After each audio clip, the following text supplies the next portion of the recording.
Hi, my name is Courtney Titus. I am a PA. I am the founder of Empowered PAs. And today I'm really excited to share with you some videos from some of my friends. So you may recall a few weeks ago, we put together some videos about PAs in non-clinical roles. And that really excites me because I work in a non-clinical role and I love talking about it and kind of highlighting what PAs can do away from the bedside. You know, we're trained to take care of patients, but we can take our degree and go so much farther. And so today, what we get to share is specifically the PA entrepreneur friends that I have. So I invited them to come just share a 5-minute quick video about, you know, what their background is, what their entrepreneurial role is, and you know what the pros and the cons are and kind of what it's been about. So they all have different backgrounds, kind of a little variety here. I'm really excited. I hope you guys are too. I'll share a little bit about myself as well, and enjoy. Hi, my name is Jennifer Boyd. I'm a physician assistant and owner and founder of House Calls for Kids, a pediatric urgent care that brings medical providers directly to families through telemedicine and house calls. I got my start as a PA in the community ER and then ultimately spent the last 8 years in pediatric emergency medicine. While working as a PA in the children's ER, I noticed a problem in which there were families waiting hours and extended amounts of time for complaints and issues that could have been easily solved at home or through telemedicine. So I wanted to create an opportunity that would bring that directly to families. About 2 years ago, I decided to pull the trigger and start my practice and begin working on everything on the back end. And then fast forward to the beginning of 2020 and the whole world shut down with the COVID pandemic, and that made this more important. It made bringing care directly to families something that was even more valuable to them. So there was that fear of going out or going to your pediatrician, and there was care that just wasn't being provided. So we wanted to fill that gap. This has been a challenge because we don't really learn about business or administrative backing when we're in PA school. That's not something that we have the time to focus on. So I was fortunate enough to learn about entrepreneurship, small business ownership from my parents, as well as with my husband. We did own a couple small businesses together, once before PA school and when I was in school and as a PA. So I did have that to go off of, but we had never been in medicine. We've never owned a medical practice. So everything along that was completely new for me. The most challenging part of being an entrepreneur is the beginning, when essentially you're a solopreneur, you're sort of doing things on your own. And I don't have any background in marketing and advertising. I'm not really tech savvy. So there was a lot that I had to learn along the way that was very inspiring. It really was a creative process. And now I can do marketing and advertising. I built the website. I've learned how to do digital ads and different pieces for the practice. It's also been inspiring to write blogs and educational information for families. So there's been quite a bit of growth that has gone into being an entrepreneur. And that's just for the back end of the business. And then you're also a leader, you're also a boss, you're also helping guide a team of providers. I've been very fortunate to have wonderful nurse practitioners and physician assistants that work for me, as well as a fantastic medical director, and helping to guide them with determining what is our practice culture going to be, what are the values that are important to us, and how do we want to take care of our families. It has been truly wonderful to be the guide in those situations, as well as to determine what types of equipment and supplies are we going to do, what types of things are important for rewarding our patients and making the experience as fun and as pleasant as possible. So I've been able to sort of make those calls for the practice, as well as listening to the feedback from families, meeting the needs that they might have, making changes in the practice and continuing to grow as those needs come up. So there's constant ebbs and flows and opportunities for growth and change, which you don't always get in a clinical setting, where you show up to work, you essentially punch in and punch out, and you don't get to make any of those decisions really. So it has been extremely rewarding from that. And with our providers, our PAs, we try to help inspire them to develop community relationships where they're located so that they become the provider that their communities count on, essentially helping them create a mini autonomous practice where they have other providers and a medical director at their fingertips that can help them. So it's really providing even more opportunities for more PAs to feel empowered with the same sense of autonomy and entrepreneurship, essentially. So it's been a great experience. If ever you find that there's a problem that needs to be solved and you're debating on jumping into the pool of entrepreneurship, I say go for it. At no level of medicine can we be held back from being our own boss, from creating a business of our own. So feel inspired today. It's been a pleasure talking with you. Bye. Hi guys, I'm Sam from Your Peer Mentor. I am a real estate investor, a crypto investor, a online consultant, a digital course creator, and a content creator.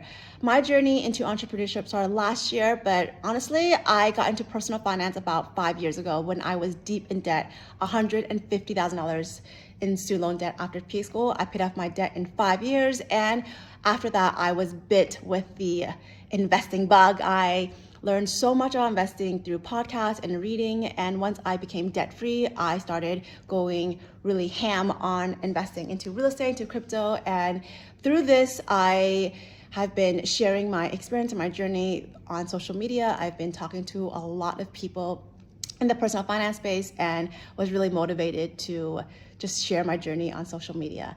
And in the last year and a half, 2 years, I have developed a audience of new grad PAs, and I've been listening to their struggles and hearing what it is they need from me. And through just talking to them, I built a course where I teach new grad PAs how to navigate the PA profession as a new grad PA with very limited resources so they can avoid burnout and really set themselves up for financial independence. And through this journey, I have loved every minute of entrepreneurship. While it has been very, very difficult, I still really enjoy what I do because it allows me to create multiple streams of income and give me the flexibility to live the life I want. 4 months ago, I quit my job as a PA and have moved to Thailand to live on a beach with my family. And because I have 10 streams of income, I'm able to support my family and live this life in a very slow lane. And I will say one of the hardest part about being an entrepreneur is really you don't have a lot of resources and you don't really have a mentor. In PA school, you have a class of 50 students who are doing the exact same thing you are doing. So it's very easy to stay motivated, and you have teachers and professors and preceptors who are guiding you along the way.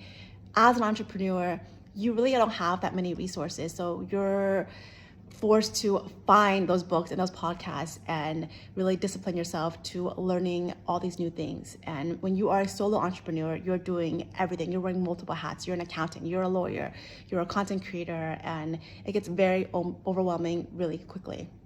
What I've learned more than anything is you have to network and reach out to other entrepreneurs who are in the same field, doing the exact same thing to really keep you motivated and make sure that you are being held accountable to doing what you say you'll do. And that by far has been the best thing ever. I have invested a lot of money into taking multiple online courses and just talking to a lot of other entrepreneurs to see what they're doing and give me ideas to grow my business. So it gets very lonely and it is very difficult, but as long as you do what you say you do and have goals and habits that you set forth every day, it makes everything much easier. I share my entire journey of entrepreneurship on my social media, and I love connecting with a lot of my followers. And this is my first year as an entrepreneur, and I'm making all the mistakes as I go. And hopefully I learn as I go, and I'm excited to share with you guys. So I hope I encourage you to start your life and realize that there's life besides just being a PA. You can be anything you want, and the options are limitless. And I hope you start investing in any way possible and start exploring entrepreneurship, because it is something that will surprise you. It's a great journey and I highly encourage you to start. Hi, I'm Tiffany Botts. I'm a PA and I've been practicing in dermatology and aesthetics since 2015. Currently, I do dermatology full-time in Dunedin, Florida, where I practice medical as well as surgical dermatology. And then I also own a med spa. It's called Boostology and it's in St. Pete, Florida. We specialize in Botox, fillers, IV therapy, and aesthetics. You might also recognize me from the FSDPA if you've attended their conference because I'm on the board of directors. I've spoken at a few FAPA conferences, and I've also been a judge for the Challenge Bowl. What I'm going to be here speaking with you today is about how a PA can have a non-clinical role as a med spa owner. I'll go over what that really entailed for me, and then we'll dig into the pros and the cons of that. Boostology started as any other business. You have to have a solution to a problem. The problem for me is I was at a dermatology office where I had a low base salary and no other revenue stream. At the same time, I noticed there was a gap in the market. In my area, there was no great med spa that also offered IV therapy and aesthetics that had a really good quality injector. So a friend of mine and I got together, and together we created Boostology. So what does it mean to own a business as a PA? Well, most of it is similar to owning any other business. You have to go through meetings, you meet with lawyers, you get insurance, you get licensure. But as a PA, I utilize my dermatology and aesthetics background in making every business decision, especially when it came to market research, as well as getting together our service menu and deciding what we were going to offer and what products we were going to use to offer it. To give you a specific example, when we chose our retail, we didn't just choose products we thought would just sell. We chose products that were all medical grade skincare, and we only chose things from those lines that were proven to have results and give people what they wanted. Because at Boostology, our goal is high quality results by enhancing their natural beauty from the inside out. Owning a med spa has its cons, just like everything else. The big one for me is time. I never really knew how much time it takes to start and to manage a business. So time management becomes key, especially at the beginning, because you don't really have a lot of support staff, so you are the one making all the big decisions, but also the little day-to-day ones as well. A second con is money. Just like any business, owning a med spa and opening one costs a lot of money, especially if you are going to bring on big machines, big devices, as well as the products. None of it's cheap. And just like any other business, at the beginning, you don't really get to pull any of your revenue or your profits yet. Another con in the med spa industry is that there's always something new. We always have to be on our toes and knowing what's coming next because we're going to get asked. So what that means for me is that I always have to attend conferences. I always have to be doing market research. I follow key opinion leaders, and I'm just kind of always in the know so that way if somebody asks me, I can speak to it, and that's also a way I know of what we're bringing to Boostology next. Okay, so the pros. This is the best part. Number one for me is job security. Because at the end of the day, we don't know if another COVID is gonna happen. And when the first COVID happened, I got furloughed from my very secure full-time dermatology job. There was a few months where Boostology was my only job. So if were anything like that to happen again, I would have that as my backup plan. Number two, pride. For me, this is huge. It's an amazing feeling when you have your name on something that's successful and then has people coming back and talking about you. It's a really great feeling and it makes it all worth it. Number three, for me personally, it's a secondary source of income, but owning a med spa could absolutely be your sole source of income if you were ready to walk away from, doing the clinical role of the PA. For me, it's just great because I can put that money towards my loans. I can use it to travel, to save up for the house, to do home repairs, whatever I need that extra money for at the time. And eventually I do think that I'll make the transition where I'm doing more of it, or maybe I'll even jump in 100%. And probably the best pro about owning a med spa is that you get all your injectables and products at cost, because we know it is not cheap or easy to stay looking young forever. So as you can see, there's a lot of time, there's a lot of effort and a lot of energy that's put into opening and owning a med spa. But trust me when I say at the end of the day, if you do it right, it's completely worth it. And if I can give you one piece of advice, if you're thinking of opening your own med spa, never ever sacrifice quality for quantity. If you have any other questions, feel free to reach out. My personal Instagram is @TiffDermPA, and the business is @Boostology Co. Thank you. Hi guys, my name is Kristin Burton. I am a pulmonary critical care PA and I'm an entrepreneur. So I started a business called Strive Coaching, and it is designed to help promote financial literacy and financial independence specifically to healthcare professionals. I graduated PA school in 2016. I had $161,000 of student loan debt. No idea what to do with money, no idea how to invest, didn't know what to do with my loans, and ultimately had to take a super deep dive into the world of personal finance to figure out my own problems. We paid off, my husband and I, that $161,000 in student loan debt in 16 months.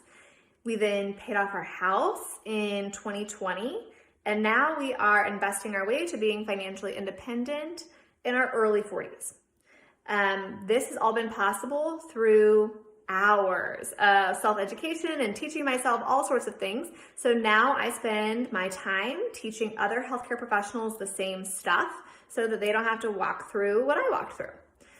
There are a ton of positives to starting a business and owning your own business.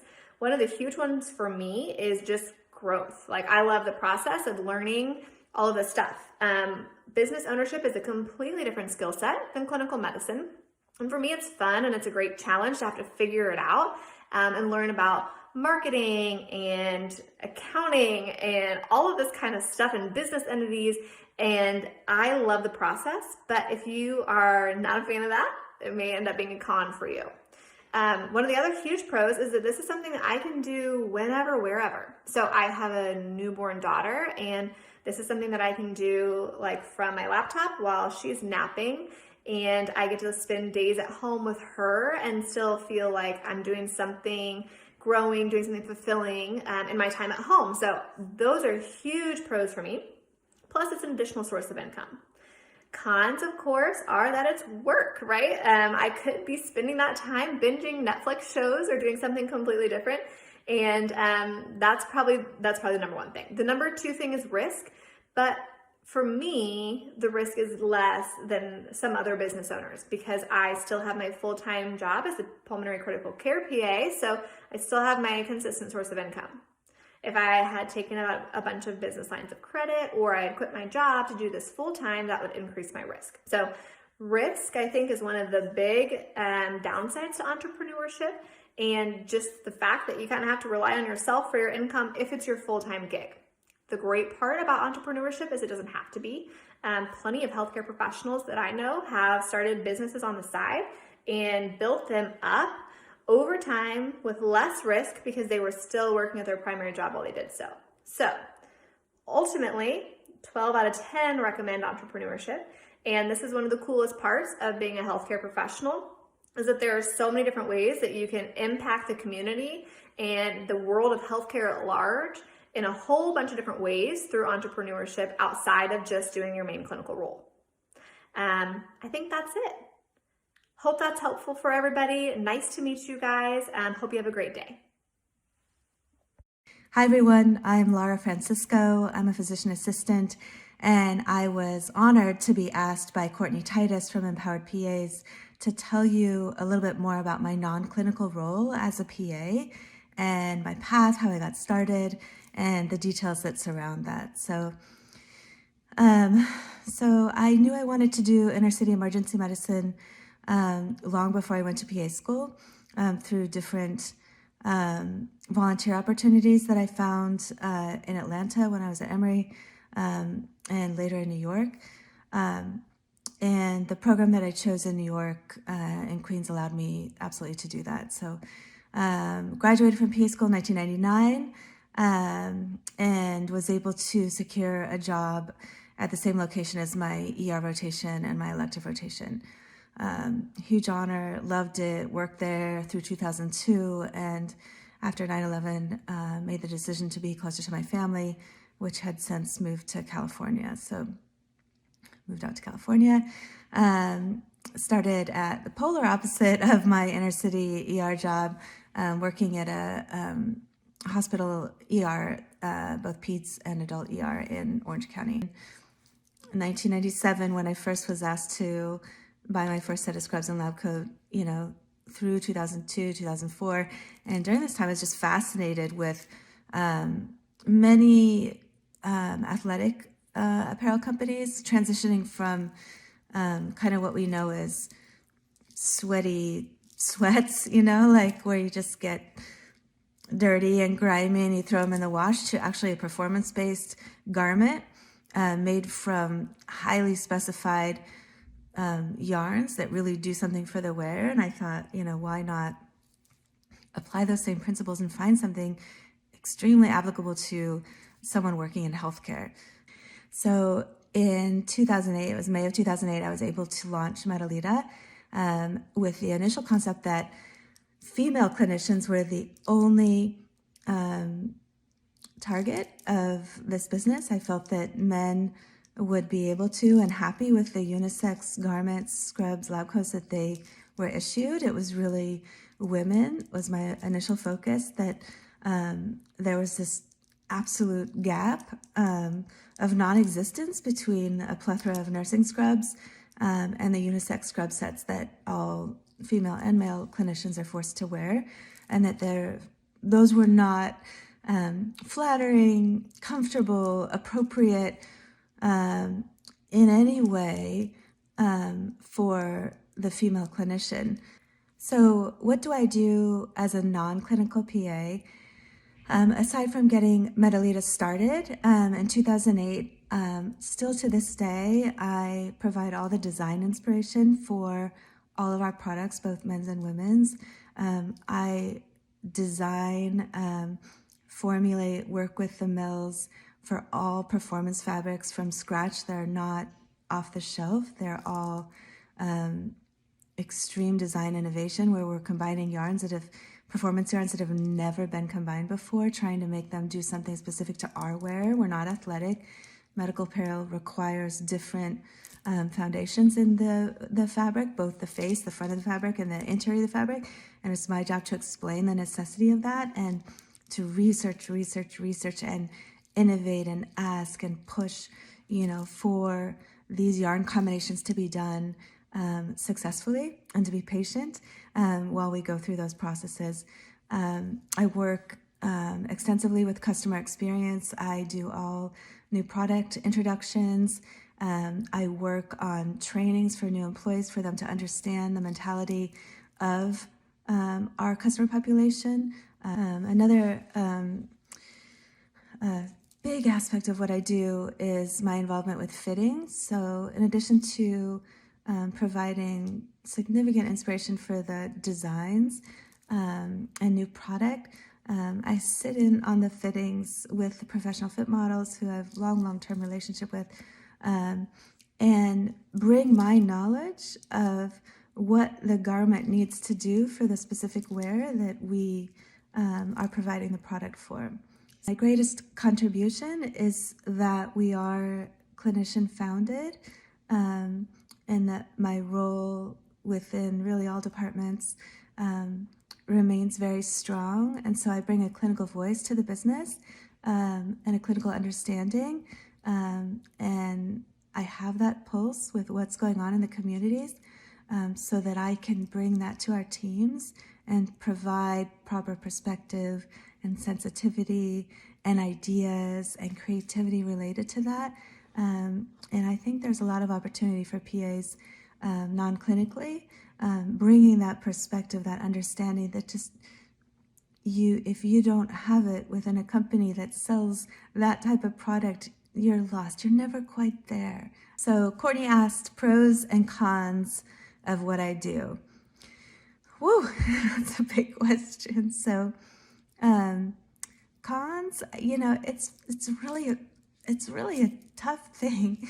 It's just a lot that you can't control. I worked in the ER a long time, and certainly there's a lot you can't control there too. The scale of this and the financial risk of it is overwhelming. So pros of this business, and pros of doing what I do in a non-clinical role. I've spoke to them a little bit earlier, where I talked about I feel it's just a gift to be able to do something so purpose-driven, so positive, and so needed, necessary, for my true colleagues. It's amazing just to get the feedback, to go on any of the Facebook forums, for PAs, to see what people are saying is just wonderful. I'm so grateful for that. I really like the challenge of doing it absolutely to the best of my ability. I am a perfectionist. I love the opportunity to continually find better fabrics and think of better designs and change the seaming and change the lining and change the font and just continually push, never feel that we're in a box that can't be opened up. I love the opportunity to be creative in a way that ultimately makes so many people happy. So thank you, Courtney, so much for asking me to do this. I really appreciate it. It allowed me to think about some things that I don't usually vocalize. So this has been really fun. You're all welcome to reach out to me at lara@metalita.com, lara@metalita.com, or on my Instagram. You can reach out to me at metalita.founder. Hello, my name is John O. Lippman, and I'm a PA in Washington. I have experience in interventional radiology, emergency medicine, interventional pain, and urgent care. And I'm here to talk about being a PA entrepreneur. I started a small company called Quill Notebooks. The reason I did this is because I made my own notebooks as I was going through PA school using the patient script model. And it helped me organize my thoughts, internalize the information, and feel motivated in the process. And so I decided to try to make them and sell them. And in the process, I've sold over 500 basically by word of mouth. So right now, it's not like I'm this raging success of a business owner. It's more a project and a passion and something that I'm working on as I'm trying to figure out how to be a clinician and to develop this tool that I think is actually really beneficial for students. But as someone who has started a small company, it's weird. I've never done this before. Every day, every week is a new, especially when I started, was a new, how do I do this? How do I make a website? How do I create an icon? How do I build a store? How do I have images of these that are effective? How do I get a business license? How do I pay my taxes? How do I do my taxes and get proper write-offs? It's all just like learning medicine, a kind of step-by-step disjointed process with a seemingly good goal. And so I'm still learning. I'm still trying to figure out what to do in the long run, and a mix of what's my day-to-day or week-by-week goal, and then what's my long-term vision? Is this something that's sustainable? I would love to create and influence a culture in medicine where we teach graciously and help students and people who want to go into medicine with an attitude of mentoring instead of an attitude of oppression. I've heard a lot of students say that that learning medicine and being in the medical process of PA school, medical school, even MP school, nursing school is so disjointed that it makes them feel not ready for rotations, not ready for boards, and not ready for practice. And I want to try to be a solution to that in some way. And when I hear a lot of clinicians saying, well, I went through it, therefore you should go through it, that is to me a repetitive cycle of abuse that has created a malignant culture in medicine. And I'm not going to be able to change all of medicine, but I want to be able to be a positive influence in some way, basically to come alongside people and say, look, I've been there and I can journey with you in this, and I want to help guide students as they pursue a clinical career. And so that's why I created this. What do I know about being an entrepreneur? People will call you an entrepreneur when you don't feel like an entrepreneur. So I always feel weird when people call me that. I'm just trying to create something positive. And I'm trying to influence those in medicine to move away from maladaptive bitterness into a more positive cycle of mentoring and teaching and celebrating people who want to be in the field. So I have a lot of goals and things I want to do, but I don't always know how to do it. So constantly I am going to books. Right now, my favorite book resource is anything by Donald Miller and the Business Made Simple model, because I don't have time to sift through all these different things. And also Instagram has been this crazy helpful resource of getting connected with other people who are passionate about what I'm passionate about. It's also a huge source of insecurity because it's Instagram and there's always someone doing something better than you. So again, I don't know what I'm doing, but I've built something and sold something, and I want to see where it's going.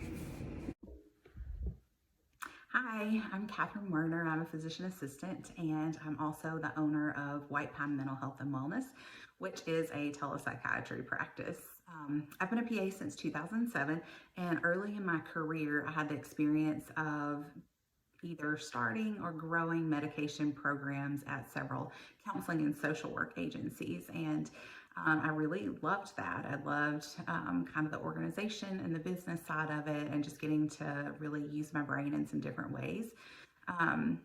So over the course of my career, I kind of transitioned out of that and into more traditional clinic settings. And about 2 years ago, I was feeling pretty burned out with that, and decided that I wanted to kind of start my own practice. That kind of coincided with when telemedicine was becoming more acceptable, which, really was a draw to me because it reduced the barrier to entry as far as cost goes. And then also our family moves a lot. So being able to take my practice with me made a lot more sense and made it kind of finally feel doable. So I spent the first several months just kind of doing a lot of research. What would it take to get this approved by the Board of Medicine? Could I get insurances to pay? Would individuals pay cash for these services? How could I get a supervising physician? What other things would I need to make this work? So after a few months of doing research and talking to all the people, I realized that yes, this was a viable business model. So at that point, I actually went ahead and just left my job to focus on this full time. And so, almost every day I would just kind of wake up and say, what do I need to do today to make this work? And that's what I did.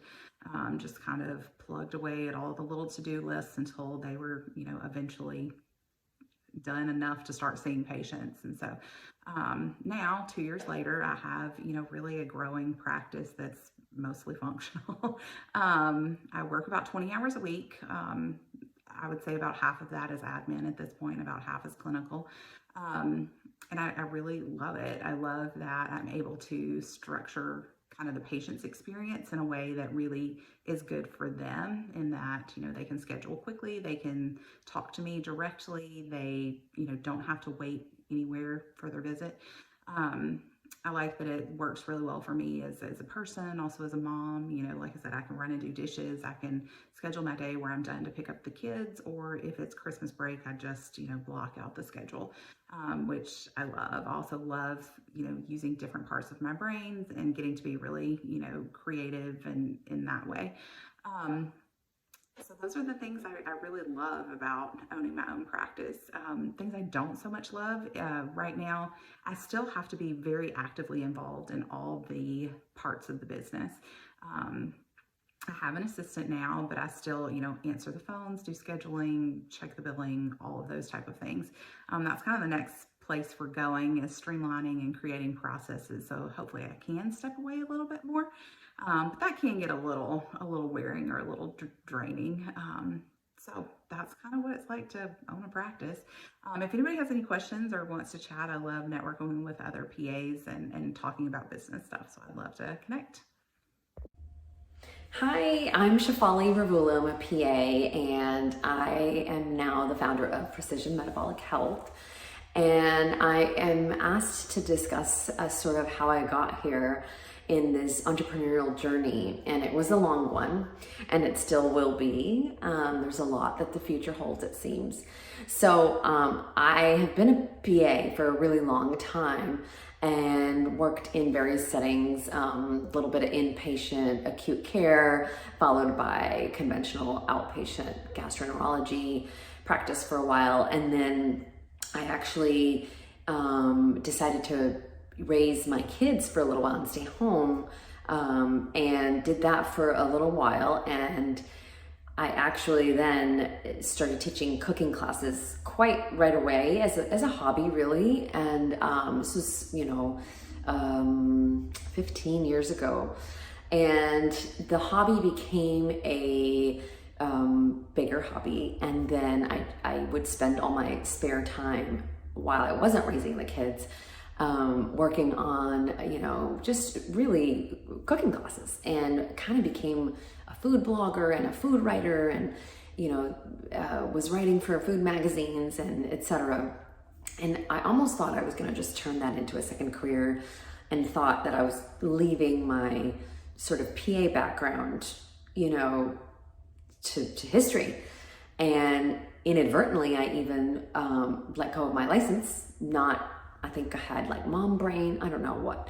And I just thought, okay, well, I'm going to do this. But then, I've evolved. I then had older kids eventually, and realized that I didn't and couldn't do a lot of the cooking classes I was teaching and things like that on nights and weekends, which is when I wanted to be with my kids. So I kind of really realized I wanted more of a back to that 9 to 5 sort of schedule.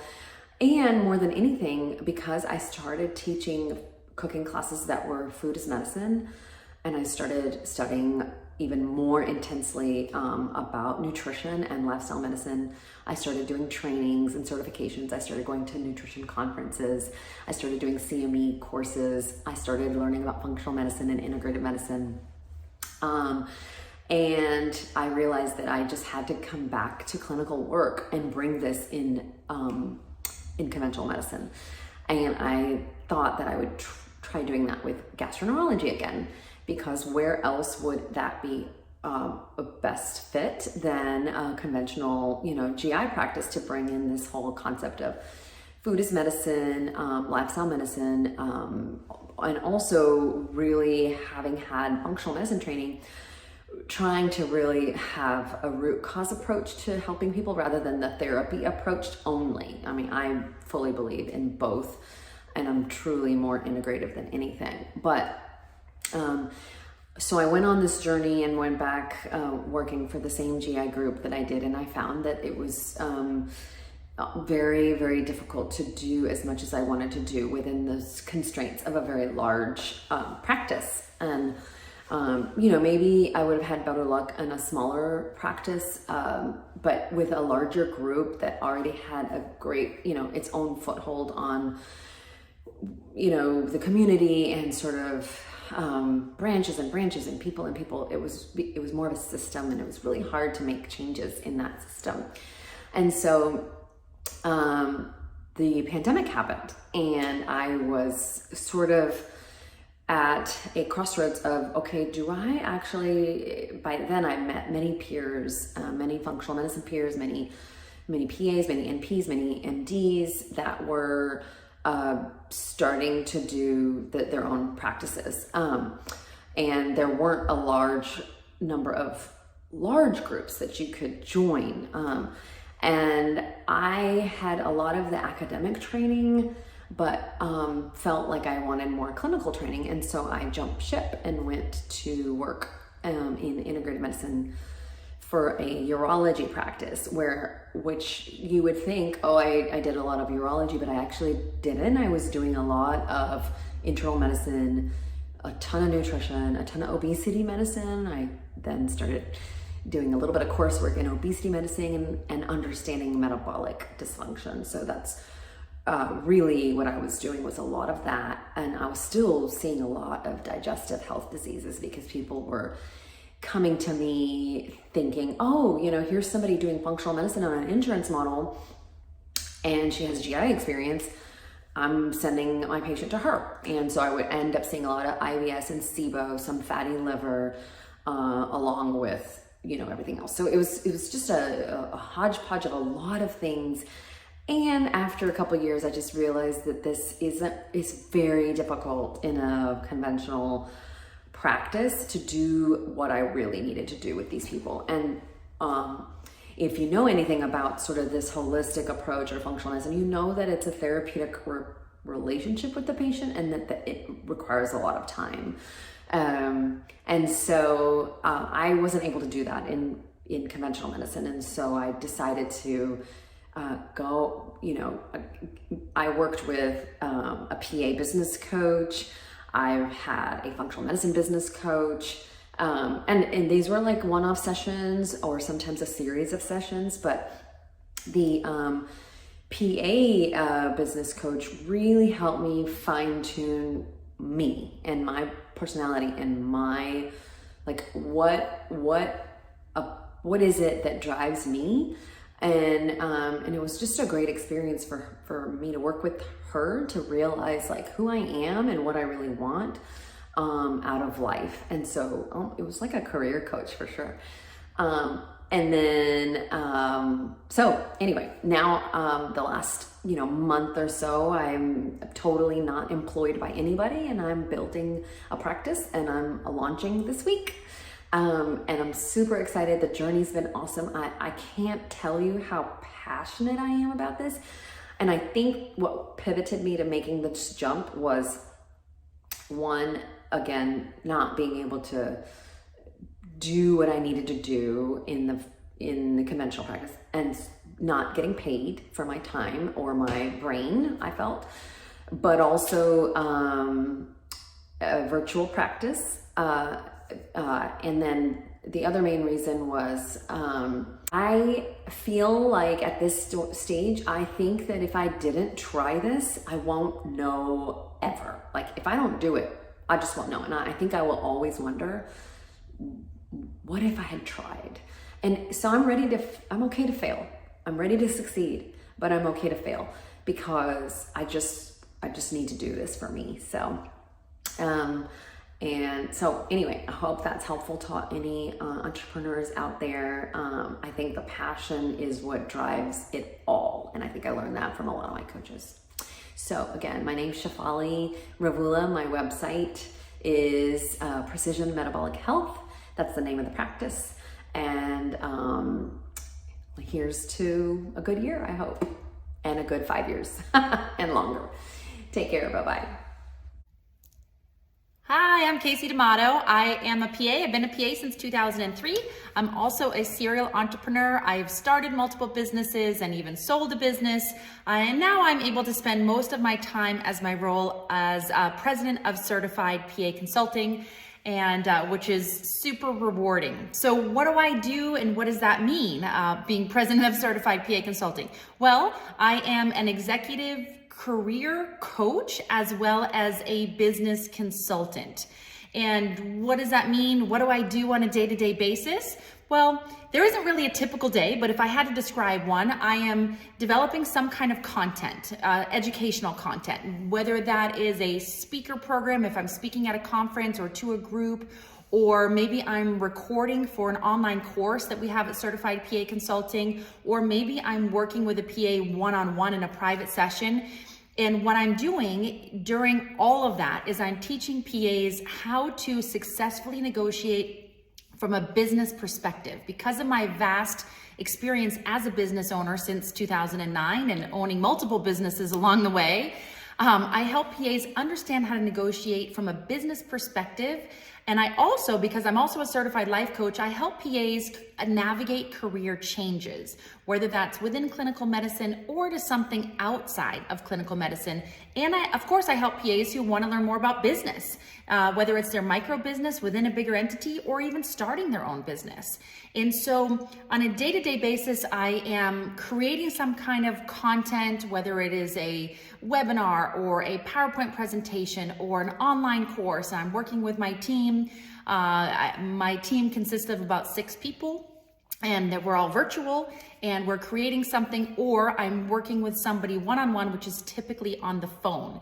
And I'm helping PAs navigate their careers to reach ultimate career fulfillment and satisfaction, how to make a career change, how to start a business, all those kind of things that we don't learn in PA school that I've been fortunate to learn along my career journey, and now I'm able to pay it forward to my peers and colleagues.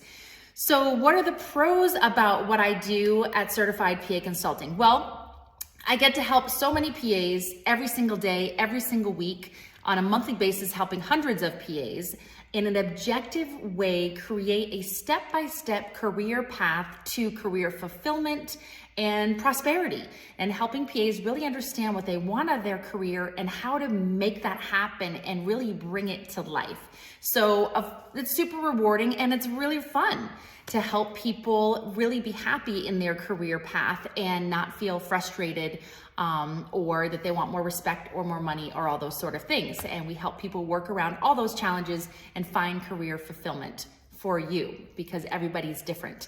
What are the cons about what I do? Well, all of us, myself included, we don't have much control over the business of medicine, which has been changing a bit over the last 20 years or so since I've been a PA. So what are we seeing? We're seeing a lot of consolidation, where we're seeing facilities grouped together, whether it's larger facilities or multi-specialty or even within a specialty, that there's a lot of practices being acquired or merging or things like that. And that changes the business a little bit. From the business standpoint, that changes the model from what we used to see 20 plus years ago with a lot of independent organizations.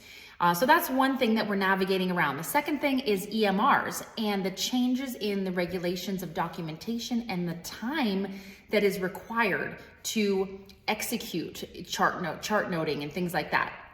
We don't have a lot of control, a little bit of control, but not a lot. And then lastly, what we don't have control over is reimbursement changes. And there's a lot of fluctuations in reimbursement changes, and it's unique to the business model of medicine that medicine in the United States is primarily a private business, and it's basically controlled by insurance reimbursements. That's how we all get paid.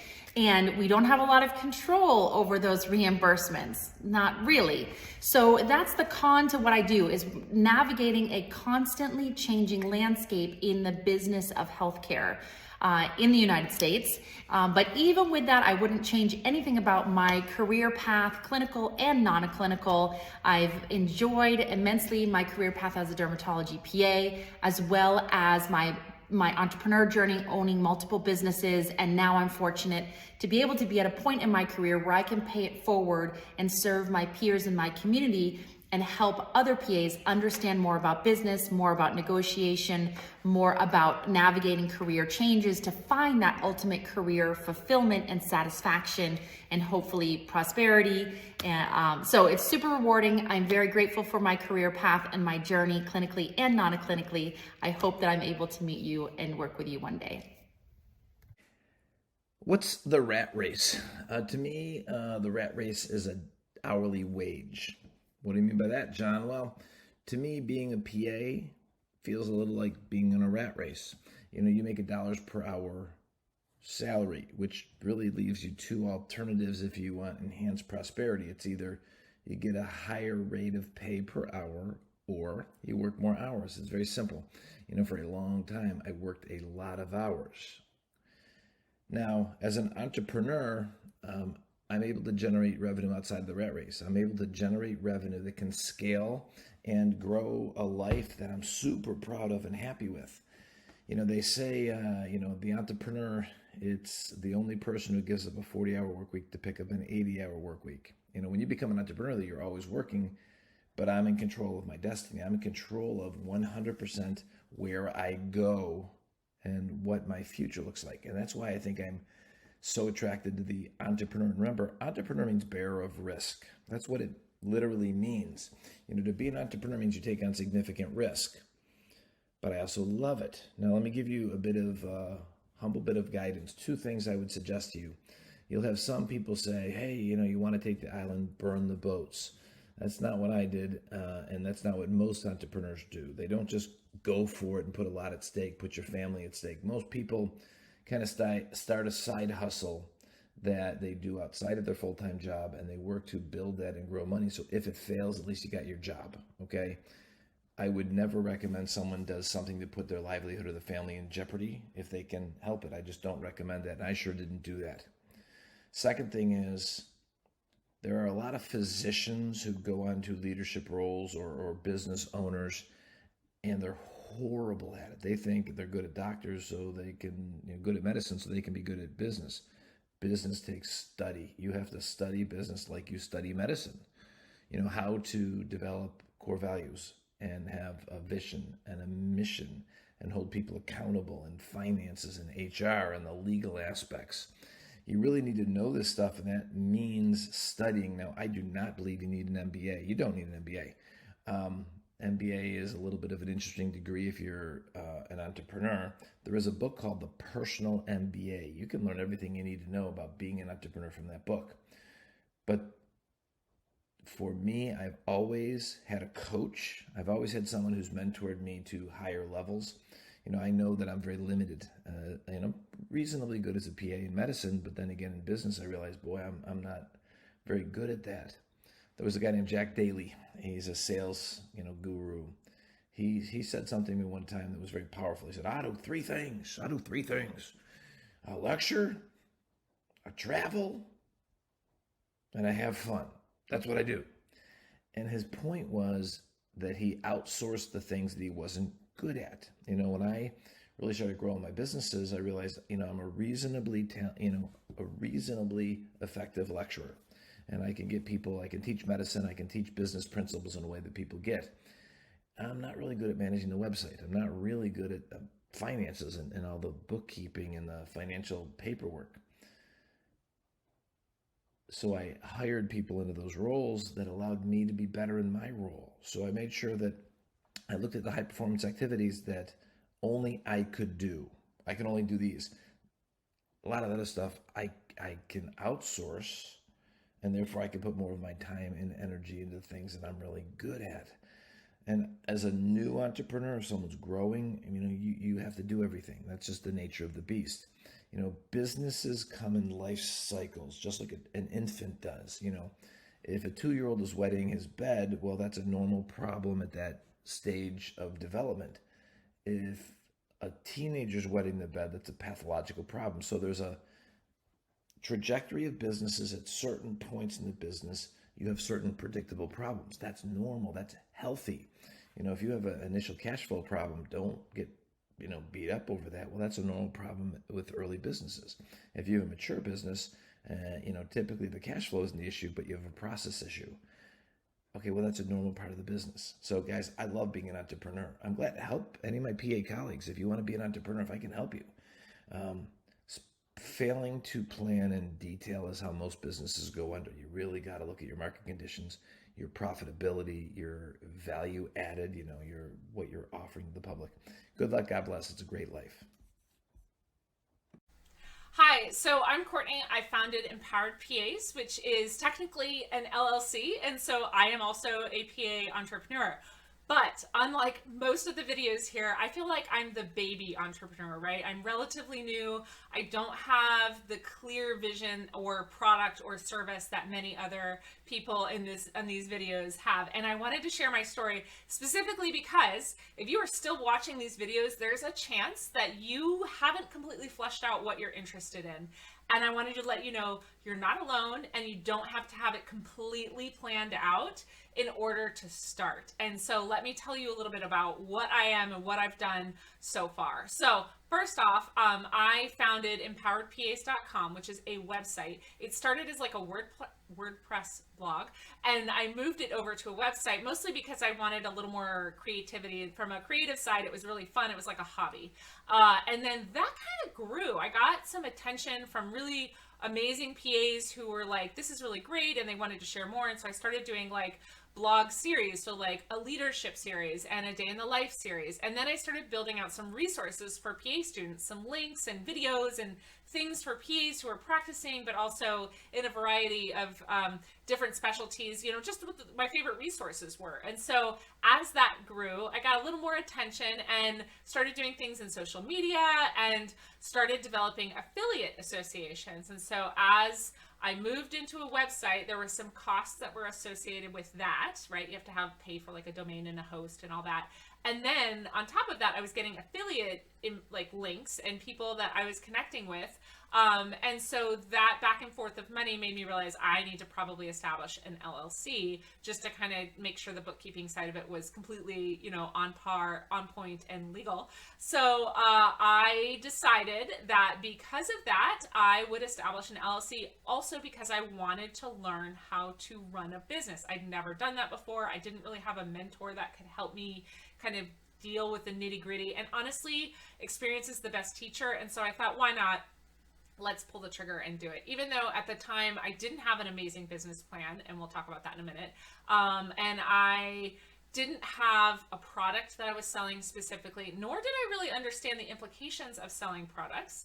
And I couldn't really explain in an elevator pitch what I was doing. And what it really is a community. It's a community. I've built a community of PAs in all levels of their profession, right? From the pre-PA student to the PA student, to the new grad PA, to a practicing PA who's looking to transition away from clinical care. That's kind of what it is. And as a product, there's not really a product. It's mostly service-based. And so the income and the expenses are related to those services and the affiliate association. So that is how I started an LLC and why I started an LLC. And so let me talk to you about what I learned from that. So I will say the pros of it were that I got to be creative and I got to follow my passion. It was a passion project that was a hobby that kind of turned into something more. The pros are also that I'm autonomous and that it's my baby. I get to do whatever I want. And if I'm having a low energy week or month, it's okay. And I get to step down a little bit and I'm fine with that. I love that part of it, actually. Another pro is that I got to meet and have met these amazing PAs out there and networked in my own community, and my love language is quality time. So like being able to connect with other PAs in kind of a similar role or who are really driven and passionate was just awesome. It's just awesome. So it's been one of those things that's just been really gratifying to me and absolutely worth it, hands down. Some of the cons are the time it takes. So one of the things we started doing was offering services and events, really, and these events take time and energy and work, and that takes away from my family. It's outside of my clinical work and my non-clinical work, and so that has been a little bit of a con. Another con is that I realized pretty quickly there were things that have to do with owning a business that I hate, like bookkeeping. So I had to figure out pretty quickly that I had to outsource some of that work, and that's been helpful, but that was definitely a con in the beginning of like, I don't want to deal with all this. I need somebody, I don't want to have to sit and read this book to learn it. I need somebody who can just do it for me. I don't have to learn it. So figuring that out was a bit of a challenge. And I would say the other thing is I actually feel like I did it right, which is that I didn't establish the LLC too early. But one thing I would definitely, it's not really a con, but it's one of those like lessons learned. If you are interested in pursuing a passion project, definitely dig into it. Follow your passion, figure out what it is that you're really interested in and dig in. And then kind of test the market a little bit, test the waters, start putting yourself out there. And when the money starts coming and going, it's going to go first, right? The con is that you have to spend a lot of money up front sometimes. But when you start getting money in a way that you need to account for, that is the time to establish that LLC. So get your business plan together, have an idea of where you're going, and then get that LLC, and don't be afraid of it. So I had a lot of fear associated with establishing an LLC. I'm an imposter. I don't know what I'm doing. just do it. Just find the resources and do it. And so I wanted to share that with you because, again, if you're watching this, at some point you've thought about it. And if you've thought about it, don't be afraid of it. Follow your passion, kind of dig in and see if there's a need and if it can hold ground. Start to put together that business plan, reach out to people. I have a million resources for PAs who are looking to establish a business but don't really know how. And so if that's the case, reach out to me. It's info@empoweredpas.com. I'm happy to plug you in there. But the bottom line is that if you are interested, please follow your passion. As many of these PAs, it's totally worth it. I, again, don't have this like a magical plan of like what exactly the future looks like for me, and I kind of love that. I think it's one of the best things about being an entrepreneur. So there's so many cool things I have coming down the line, and I'm super excited about all of them. But you know, it morphs every couple months. It morphs into something more and more, and so that's been really, really gratifying and also a little bit challenging. So I hope these videos have been really helpful for you. If this is something that you want to learn more about, please like do the social media thing, comment below, tag, ask questions, subscribe, do all those things. If you just want to learn more about being a PA, you can go to empoweredpas.com. We have a newsletter. You can subscribe to that. But honestly, I love serving our community, and I am so happy to have this amazing group of PAs talk to you guys about what they do away from the bedside. So if this is what you guys want to see, let me know, and we will put more posts together. Thanks.